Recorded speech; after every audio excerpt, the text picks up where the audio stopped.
Egunon, ekitaldi publiko hontan, Saturraran hondartzako kantinan ustiaketaren kontratazio espedienteko C sobrea irekiko dugu. Lehenik, B sobrea eskaintza teknikoan izandako puntuaketen berri emango dugu.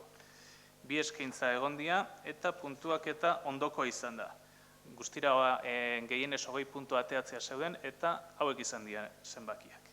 Eusebio Ikutza Unanuek 6 puntu eta Jon Iñaki Iturrino Agirrek 15 puntu. Jarraian, C sobrea eskaintza ekonomikoarena irekiko dugu. Lehenengo Eusebio Ikutzana.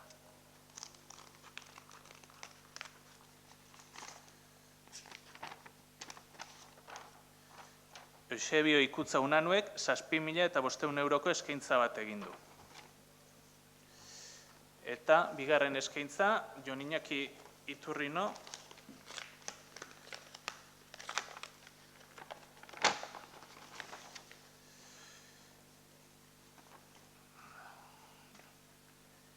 Jon Iñaki Iturrino Agirrek 8.100 euroko eskaintza egin du.